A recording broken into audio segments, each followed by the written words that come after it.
So hello students, welcome to my channel. जैसे कि हमने लास्ट 2 वीडियोस में पढ़ लिया था metal and non metal chapter के, हमने पार्ट्स कवर कर लिए थे। जैसे कि उसमें हमने कवर कर लिया था definition of metal, physical properties of metal, chemical properties of metal और आयोनिक कंपाउंड्स कैसे बनते हैं, वो सब हमने कंप्लीट कर लिया था। तो अब हमारे जो टॉपिक्स रह गए हैं वो रह गए हैं रिएक्टिविटी सीरीज और हमारे रह गया है एक्सट्रैक्शन ऑफ मेटल। ये दो हमारे मेन टॉपिक्स रह गए हैं जिनमें एग्जाम्स में काफ़ी ज़्यादा कवर होते हैं मार्क्स। तो आज हम इन दोनों टॉपिक्स को भी डन करेंगे। So let's start with reactivity series of metal. अब देखो स्टूडेंट्स, रिएक्टिविटी सीरीज क्या चीज़ होती है? इट मीन्स कि जो सबसे ज़्यादा हाई रिएक्टिव मेटल होता है उसको एक ऐसे सिस्टमैटिक अरेंजमेंट में रखा जाए कि जो सबसे ज़्यादा रिएक्टिव होगा वो सबसे ऊपर हो और जो सबसे लेस रिएक्टिव मेटल होगा वो कहाँ पे हो? सबसे नीचे। फॉर एन एग्जाम्पल, एग्जाम्पल के तौर पे ले लेते हैं। जैसे कि लेट सपोज ये हमने एक स्लॉट ले लिया, ठीक है। इस स्लॉट में सबसे ऊपर क्या होगा? हाई रिएक्टिव, उससे नीचे उससे कम रिएक्टिव, फिर उसके नीचे उससे कम रिएक्टिव, फिर उसके कम, फिर उसके कम, और लास्ट में क्या होगा? सबसे कम रिएक्टिव, जो बिल्कुल ही जीरो रिएक्टिव होगा, मतलब जो किसी से रिएक्ट ही ना करता हो। फॉर एग्जाम्पल जैसे हमारा गोल्ड है, गोल्ड किसी से रिएक्ट नहीं करता, तो सबसे नीचे क्या रहेगा? गोल्ड। और सबसे हाई रिएक्टिव आप लोगों को पता ही होगा गाइज, और वो सबसे हाई रिएक्टिव क्या है? पोटेशियम। तो पोटेशियम सबसे ऊपर होगा। तो रिएक्टिविटी सीरीज समझ आ गया होगा कि एक ऐसा सिस्टमैटिक अरेंजमेंट जिसके अंदर सबसे ऊपर कौन से होंगे? हमारे हाई रिएक्टिव, और नीचे की तरफ को वो डिक्रीज होंगे, और लास्ट में क्या बचेगा हमारे पास? सबसे लो रिएक्टिव। उसे बोलते हैं रिएक्टिविटी सीरीज। अब एक बार रिएक्टिविटी सीरीज के ऊपर हम नज़र मार लेते हैं, तो जैसे कि हम लोगों को दिख ही रही है कि सबसे ज़्यादा हाई रिएक्टिव हमारा potassium, sodium, calcium, magnesium, aluminium, zinc, iron, lead, hydrogen, copper, mercury, silver, gold. देखो गोल्ड सबसे नीचे आया क्योंकि गोल्ड क्या है? सबसे लीस्ट रिएक्टिव मेटल है बच्चों। आप लोगों को पता ही है, हमारे घर में हमारी मदर हो गई, हमारे कज़न हो गई, हमारी सिस्टर्स हो गई, है ना, वो लोग क्या करते हैं? वो ज्वेलरीज पहनते हैं गोल्ड की। क्यों? क्योंकि गोल्ड जो है वो लीस्ट रिएक्टिव मेटल है। वो ऑक्सीजन, वाटर, इन सब चीज़ों से वो रिएक्ट नहीं होता। तो इसलिए सबसे लीस्ट रिएक्टिव नीचे, और सबसे ऊपर कौन सा? पोटेशियम। अब पोटेशियम का भी हम लोगों को पता है, पोटेशियम सोडियम ऐसे हैं कि ओपन एयर में रख दो तो वो जल जाते हैं, क्योंकि वो क्या है? हाई रिएक्टिव मेटल्स हैं। तो ये थी हमारी रिएक्टिविटी सीरीज। अब हमारा टॉपिक आता है occurrence and extraction of metal. देखो, मेटल जो है वो कहाँ से अक्कर होते हैं बच्चों? बेसिकली मेटल्स, मोस्टली मेटल्स जो होते हैं ना बच्चों, वो कहाँ से पाए जाते हैं? हमारे अंडर द अर्थ क्रस्ट, यानी कि जो ज़मीन में से माइनिंग वगैरह होती है, खुदाई होती है ज़मीन की, है ना, हमारे अर्थ की, तो उसमें से जो मट्टी निकलती है उसके अंदर से हमारे को क्या मिलते हैं? मेटल्स पाते हैं। अब देखो मेटल्स हमारे को काफ़ी सारी स्टेट्स में पाए जाते हैं। कुछ मेटल्स ऐसे होते हैं जो कि हमें फ्री स्टेट में मिल जाते हैं, जैसे कि गोल्ड। गोल्ड क्या है? फ्री स्टेट में मिल जाता है हमको। फिर कुछ हमारे मेटल्स ऐसे होते हैं जो कि किस फॉर्म में पाए जाते हैं? ऑक्साइड्स की फॉर्म में पाए जाते हैं। कुछ मेटल्स ऐसे होते हैं जो सल्फाइड्स की फॉर्म में पाए जाते हैं। कुछ मेटल्स ऐसे होते हैं जो कि कार्बोनेट्स की फॉर्म में पाए जाते हैं। तो उनको एक्सट्रैक्ट करने के डिफरेंट डिफरेंट मेथड्स हैं जो कि हम अपने अगले टॉपिक्स में क्लियर करेंगे। ठीक है।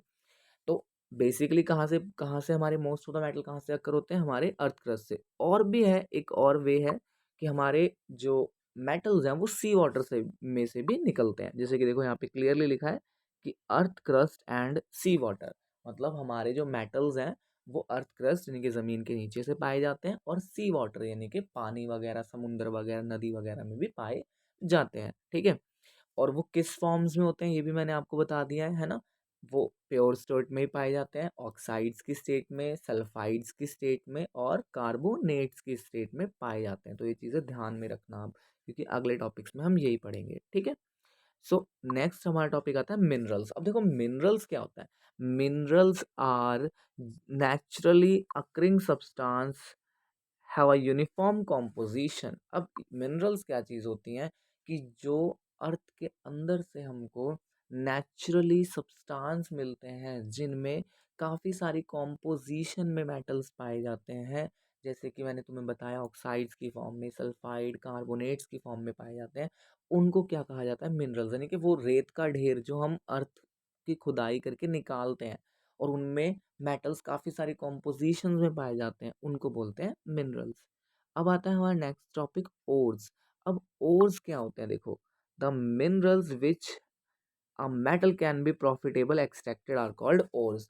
अब क्या होता है देखो, मिनरल्स, अब देखो मिनरल्स में मैंने कहा आपको काफ़ी सारी डिफरेंट कॉम्पोजिशंस में मेटल्स पाए जाते हैं, पर मिनरल्स में अगर हमारे पास काफ़ी सारे रेत के ढेर निकले, लेट सपोज, है ना, बट एक मिनरल की कैटेगरी ऐसी थी जिसमें बहुत ज़्यादा मतलब परसेंटेज में क्या हमको एक्सट्रैक्ट हुआ, मेटल एक्सट्रैक्ट हुआ ज़्यादा परसेंटेज में, तो उसे कहते हैं और, यानी कि if metals are extracted founded in a very large quantity from a mineral then it is called a ore। मतलब बहुत ज़्यादा मात्रा में अगर पाया जाए मेटल एक मिनरल के अंदर से, उसको ओर्स कहते हैं, ठीक है।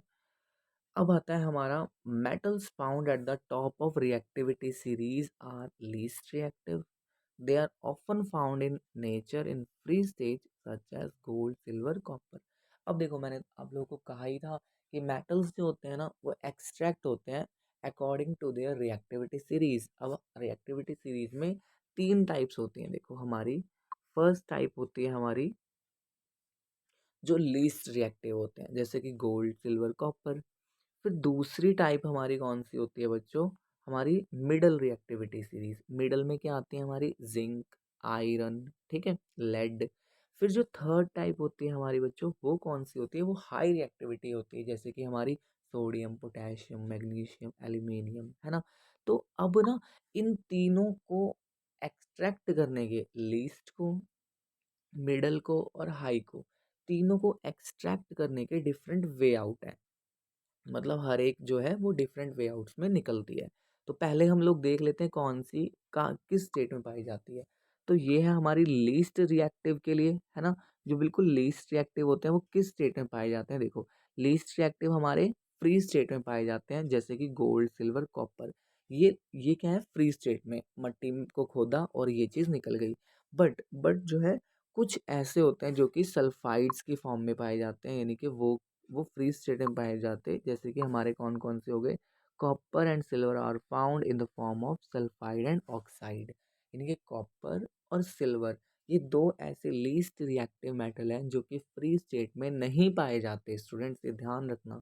वैसे जो है गोल्ड, है ना, सिल्वर, ये किस में पाए जाते हैं, फ्री स्टेट में, बट कुछ कॉपर और सिल्वर जो है वो हमारे सल्फाइड्स और ऑक्साइड्स की फॉर्म में पाए जाते हैं, ठीक है। उसके बाद हमारा आता है metals found in middle of the reactivity series such as zinc, iron, lead, है ना। अब जैसे कि हमारे कौन से हो गए, हमारे लो रिएक्टिव यानी कि जो मिडल रिएक्टिव वाले होते हैं ना, वो किस फॉर्म में पाए जाते हैं बेसिकली, जैसे कि वो पाए जाते हैं हमारे इन the form of oxides, sulphides और कार्बोनेट्स।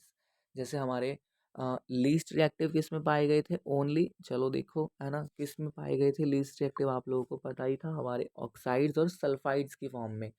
पर जो लो रिएक्टिव यानी कि जो मिडल रिएक्टिव होते हैं वो तीन फॉर्म में पाए जाते हैं, ऑक्साइड्स, सल्फाइड्स और कार्बोनेट्स, ठीक है।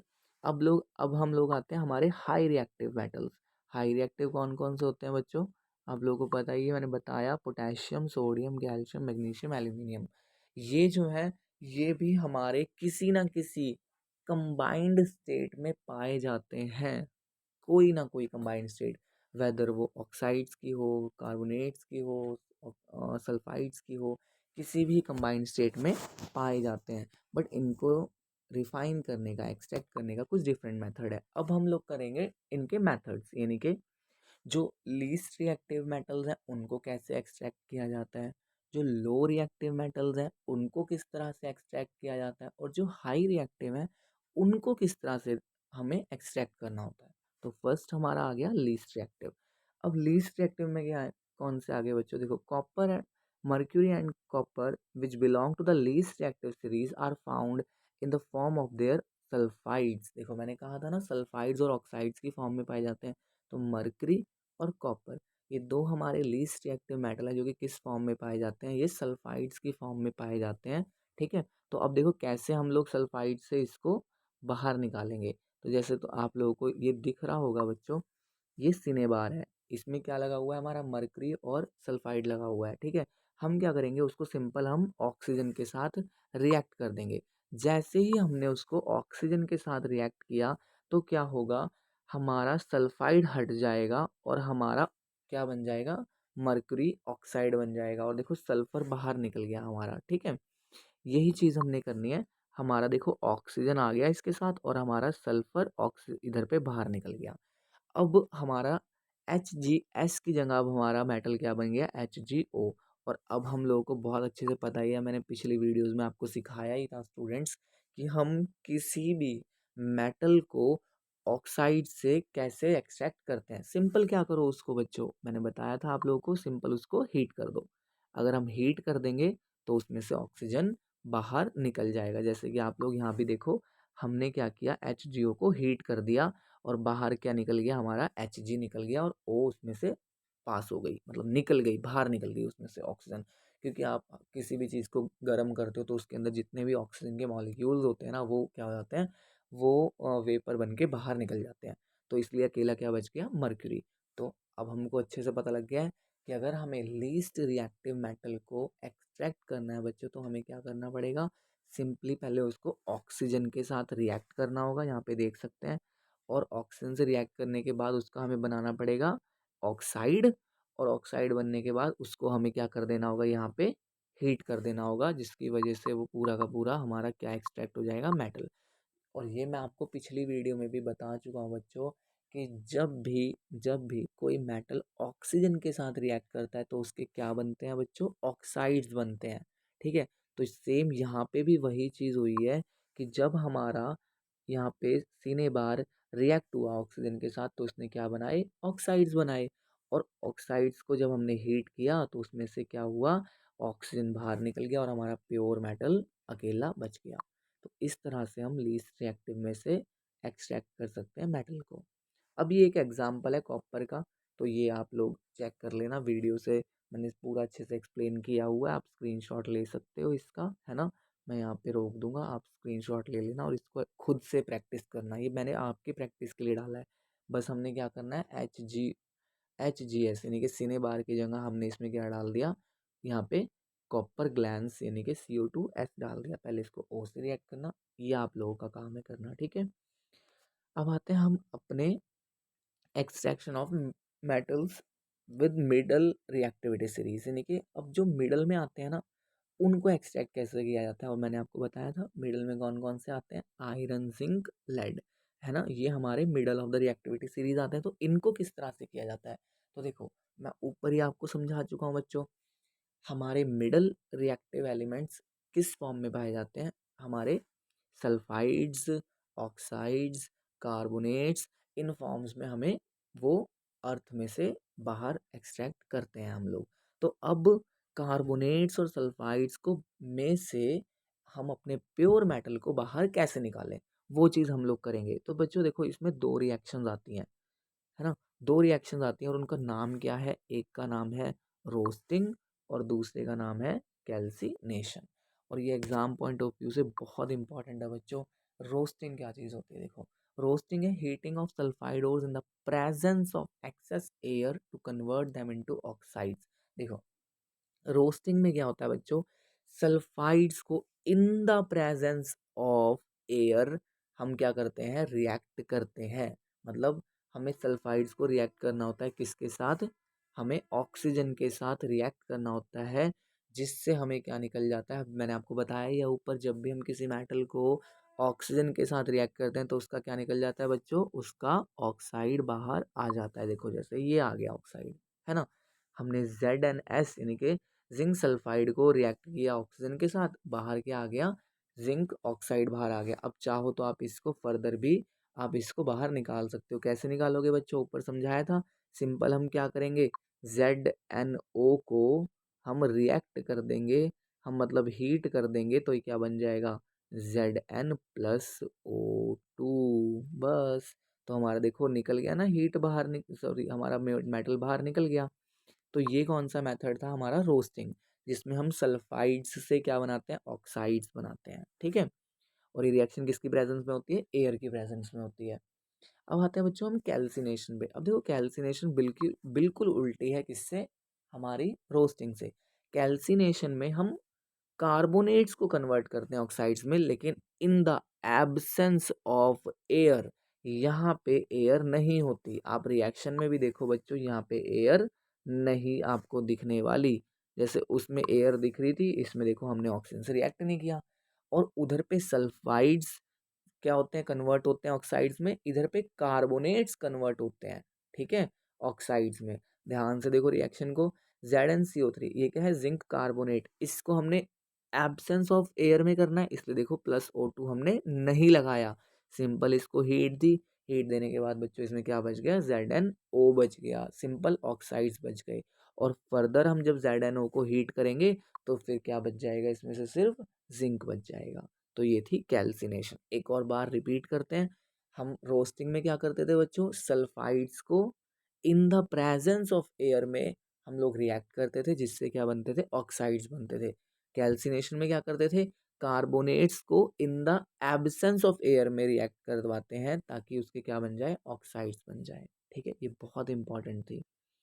अब आता है extraction of metals of high reactivity. मतलब अब जो हाई रिएक्टिव मेटल होते हैं उनको किस तरह से हम एक्सट्रैक्ट कर सकते हैं। तो मैं आप लोगों को पहले एक छोटी स्टोरी बता दूं बच्चों। जो हाई रिएक्टिव मेटल्स होते हैं ना, वो क्या करते हैं, एक दूसरे को बहुत ही ज़्यादा टाइट पैक्ड पकड़ के रखते हैं। मतलब वो एक दूसरे के साथ बहुत ज़्यादा हाईली बॉन्डेड होते हैं, जिनको एक्सट्रैक्ट करना आसान नहीं होता।